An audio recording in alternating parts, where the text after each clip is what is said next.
માણીજાની Podar world સ્કૂલને DEO કચેરી દ્વારા 10,000 રૂપિયાનો દંડ।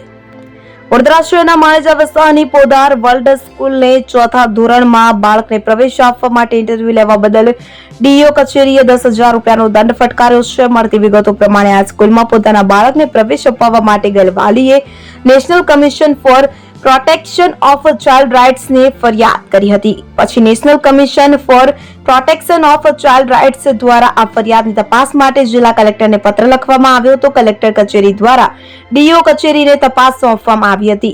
ડીઈઓ મહેશ પાંડેના કહેવા પ્રમાણે સ્કૂલે પ્રવેશ આપવા માટે ઇન્ટરવ્યુ અને પ્રવેશ પરીક્ષા લેવાની કાર્યવાહી કરી હતી, કે જેને પગલે વાલીએ National Commission for Protection of Child રાઇટ્સને ફરિયાદ કરી હતી। આ મામલાની કચેરીના અધિકારી દ્વારા તપાસ કરાઈ હતી, કે જેમાં જાણવા મળ્યું હતું કે સ્કૂલે રાઇટ ટુ એજ્યુકેશન એક્ટ એ હેઠળના નિયમોનું ઉલ્લંઘન કર્યું છે, કે જેના કારણે સ્કૂલને 10,000 રૂપિયાનો દંડ ફટકારવામાં આવ્યો છે।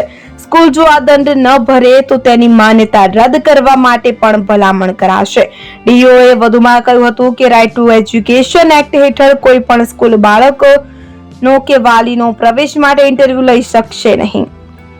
ગુજરાત બોર્ડ કે પછી સેન્ટ્રલ બોર્ડ એમ કોઈ પણ સ્કૂલ પ્રવેશ માટે આરટીઈના નિયમોનો ભંગ કરશે તો તેની માન્યતા રદ કરવા સુધીની કાર્યવાહી ડીઈઓ કચેરી દ્વારા કરવામાં આવશે।